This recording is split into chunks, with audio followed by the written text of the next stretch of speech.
We're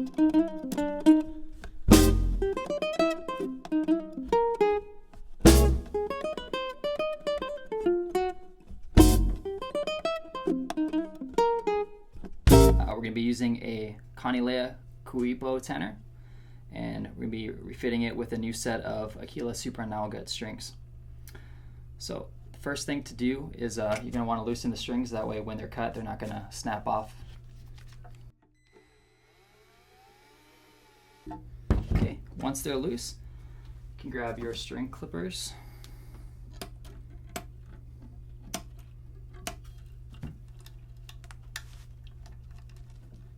Remove these from the tuning pegs. Okay.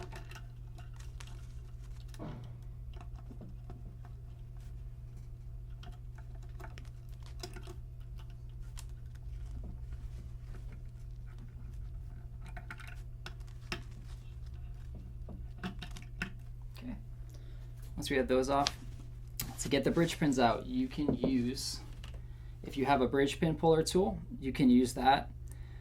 If you don't have something like this, what you can make do with is a set of pliers, or here I have another set of clippers.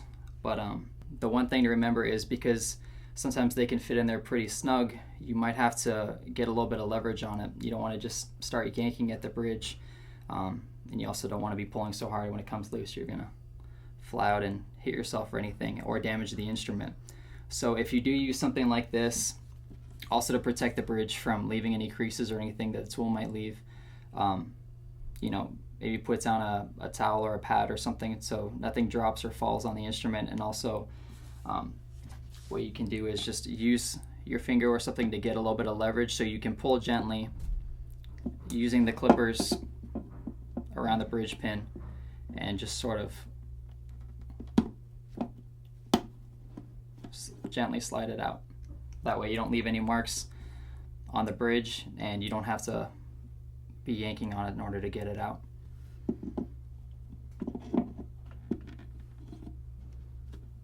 And then for the bridge pin puller tool I have here, this one actually goes in, locks around the pin,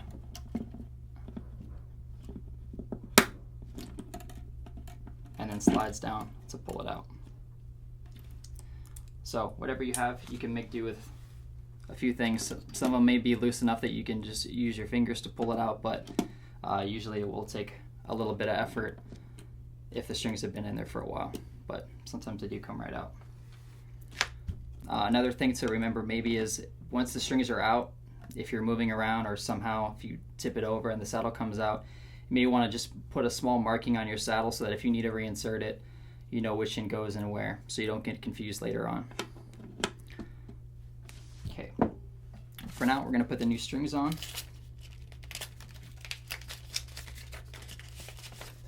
These are nice and color coded, so we know which ones go where. So for the G string first, and the knot that I like to tie is a figure-8 knot or a Flemish knot. If you can't see here, it's pretty easy to look up a diagram to it, but basically this will keep it locked in and it'll pull on itself rather than slipping through. So as long as you do it nice and tight the first way, any tension that's added to it is only going to lock it in more, so you won't have to worry about the knot slipping out and then the string sliding through the slot in the pin. So once you have the knot, you can tighten it up some with a pair of pliers. Another thing too is make sure you're not holding the string back so it's going to kink or anything. You don't want to use the pliers on the side that's going to be on the scale end of the saddle, because any kinks or damage to the string can result in it breaking later on, or it becoming unbalanced. So always pull with the tools from the right side. Cut off the excess and putting it back in. You may have a bridge pin that has a slot in it, or some that are totally solid all the way around. So what you want to do is look at however it's placed when you get the instrument, when you're taking the pins out, so you can see which way you need to reinsert the pin. For these, you want the flat end to be facing the slot so that the knot stays secure and doesn't pull through with the extra room. inserting it back in, pull it up so the knot is right at the bottom of the pin, push the pin back in until there's no more room, and then we can tie it around the headstock.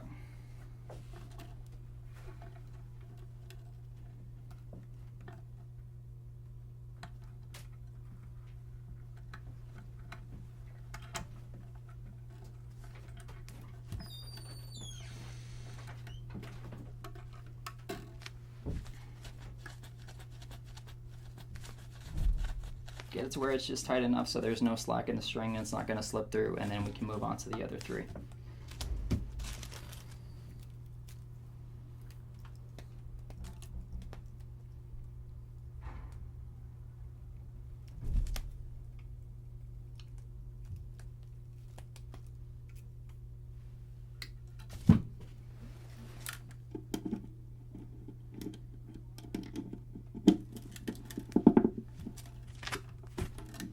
Because these strings are a little thinner, you can usually take it through twice. So once through, coming in from the top side, keeping the string in between the tuning pegs. And if it is on the thinner side, you can put it through again twice, pulling it through, making sure that this loop stays above the string that's already placed in there, pulling that tight. And then to lock it in, since these are a little bit more flexible, you can go back opposite of the way you came, underneath the string and pulling it tight, and then you can lift it straight back out, and that'll lock it in and make sure the string isn't going to go anywhere, and it gets rid of a little bit of the slack that was in the string previously, since these do stretch quite a bit. If it's thicker nylon strings, you may not have to go in twice, but this way you know that these aren't going to slip out on you. With the thicker strings like the C string and the E string, the 1 figure-8 knot will usually work fine. With the thinner strings like the G and usually the A, it may not be big enough that, even though the bridge pin is holding it in there, there's still a chance that it may slip through the slot.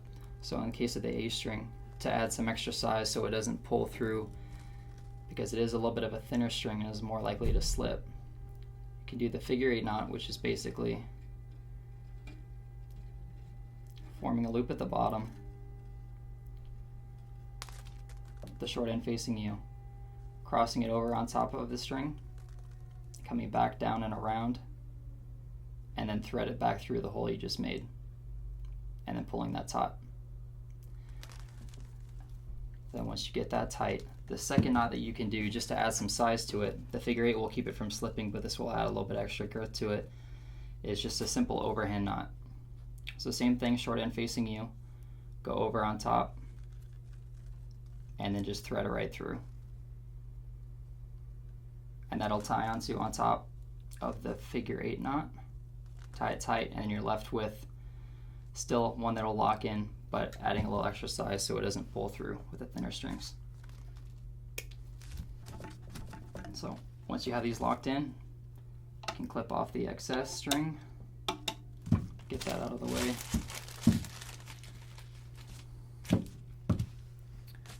We do use the string winder attachments for the drills, but with more flexible strings, I've noticed you may want to go slower when you're winding it up, especially for the first time. And what this does is, if you're winding it too quickly, or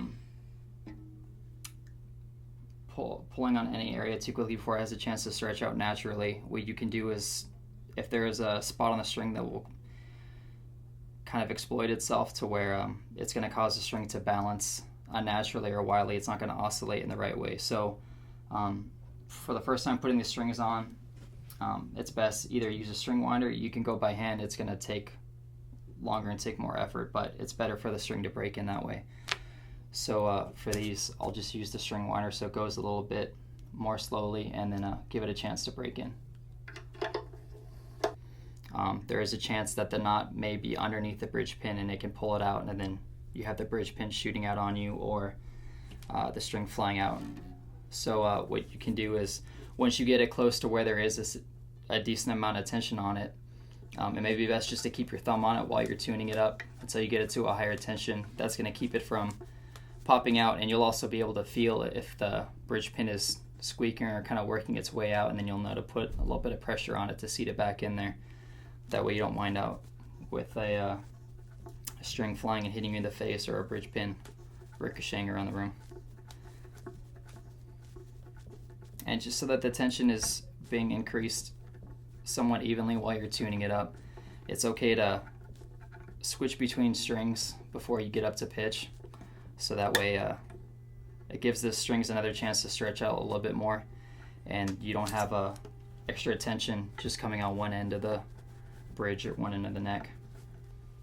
Now that we have a little closer, we can use the tuner. And as always with new strings, they're going to take a while to stretch. So even though we're going to get it up to pitch, it's still not going to be ready to play for a while until it stretches out.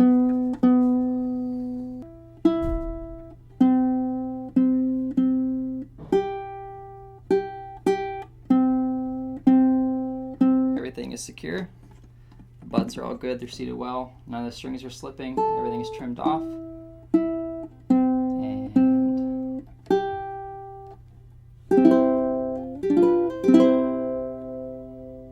Good to go. That's how you do a pin bridge. This is another type of bridge. It's a classical tie bridge and also a slotted headstock. So we're going to cover how to do the tie bridge and also how you're going to thread it through in the slotted headstock.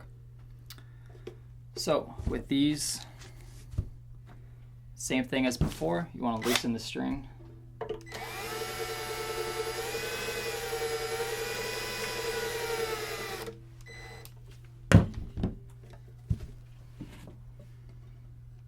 Snip it.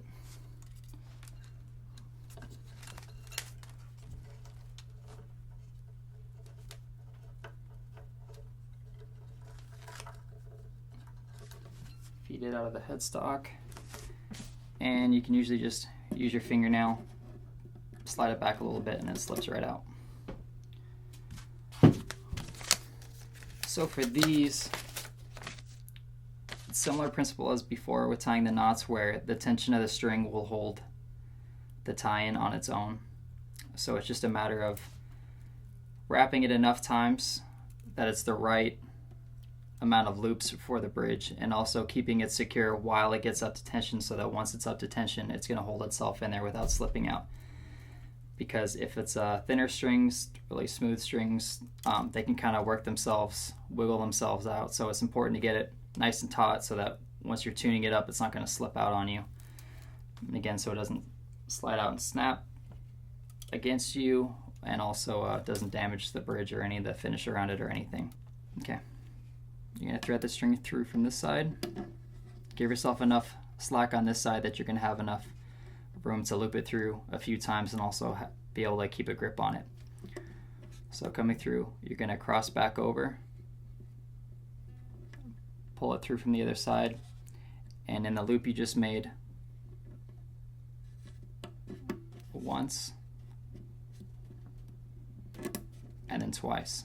Thinner strings, or where you have more distance you need to clear, you may want to go 3 for this one. 2 will be sufficient.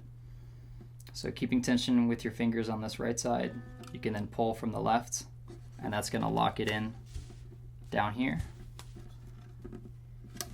And then you can release and then move on to tying the other end around the headstock. So just to keep the right amount of slack on the string, what you could do is figure out how much you need. Plant your thumb down on the first fret or so, and then you can move into tying it with your left. Making sure that the hole is facing you is going to be the easiest way to do it, and then you can go straight down in from the top side.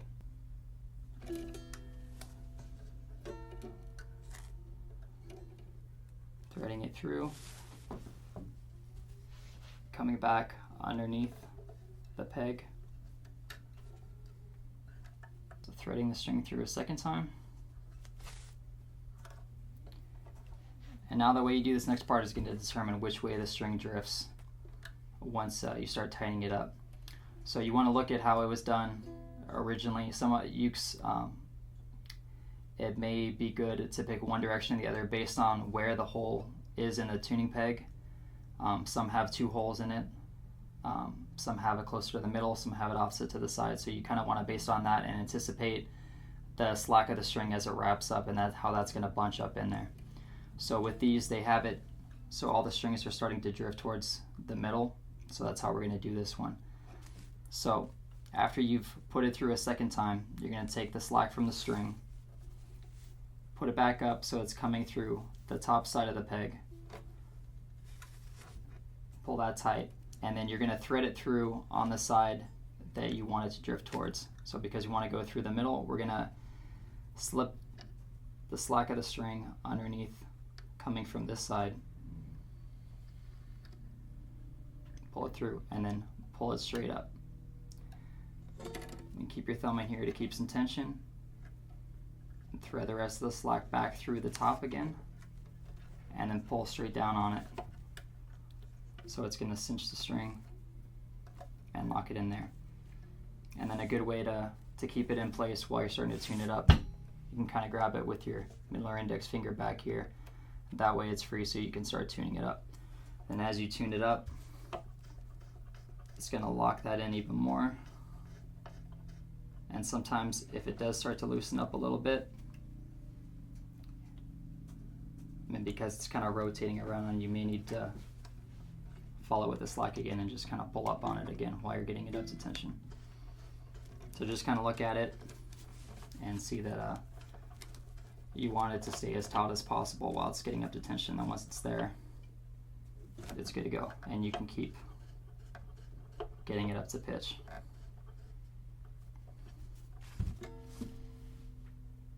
Okay, here is another type of bridge where the strings actually thread through. It's a pull through bridge. So with this one, what we're going to do, again, loosen the string, but this time to make it easier, instead of clipping the string, we're just going to untie it from the top and use that to help thread the string through.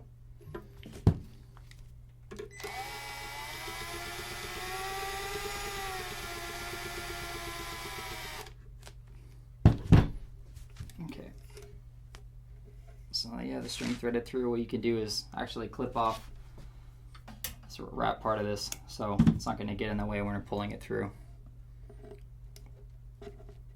And pushing the string through.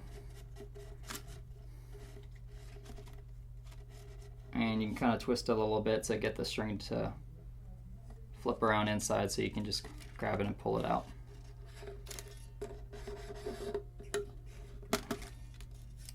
That's it, there we go.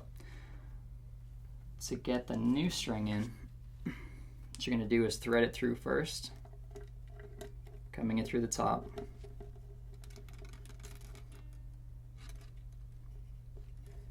And make sure you have enough that you're not accidentally going to pull it through the same knot as before, the Flemish or the figure 8 knot. And then depending also on how thick the string is, you may want to do that second knot to give it a little bit of extra size to it. So figure 8, and just to be safe, we'll do the other one too.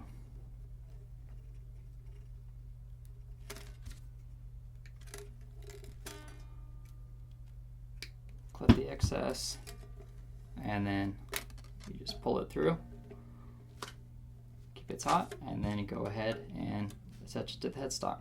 You're all good to go.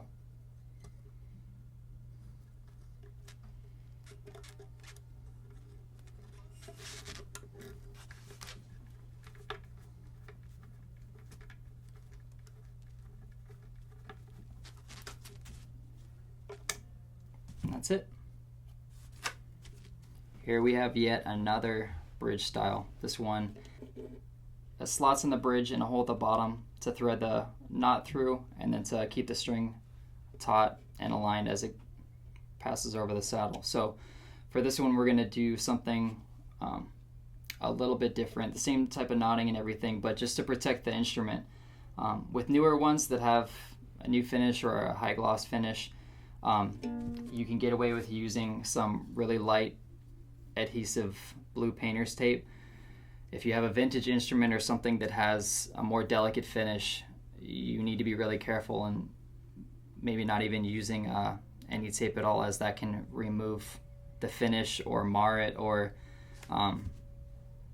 damage it in some way. So, but with newer instruments, anything with a thicker finish, anything, you should be okay. So in this case, we're safe for that, and I'm going to put this on just to protect it when we're taking off the old strings and also throwing it in, since you're going to be pushing one of the knots and the somewhat sharp string end through right there, so it doesn't mark up the finish. So once we have that on, you're going to do the same thing and loosen the string. One thing to keep in mind too, it is good to loosen the string. If you just go ahead and clip these, it's going to shoot out like a bullet. So take all the tension out of the string before you clip it or before you decide to pull it out or anything. Okay. And then pulling it out, you can just slip it out. And then we're going to tie that same figure 8 knot like we did before.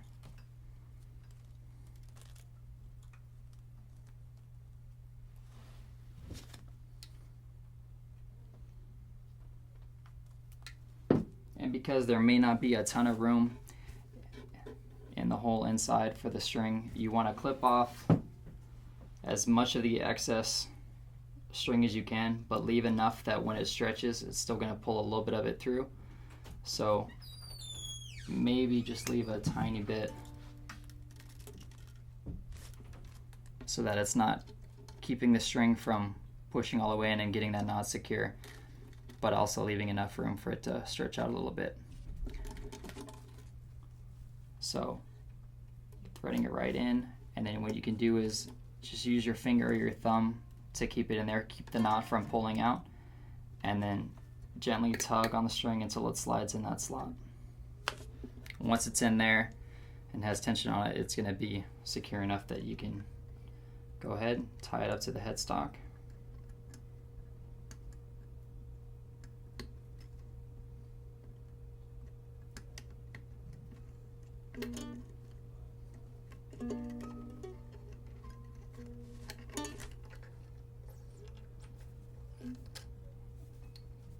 And again, you're good to go.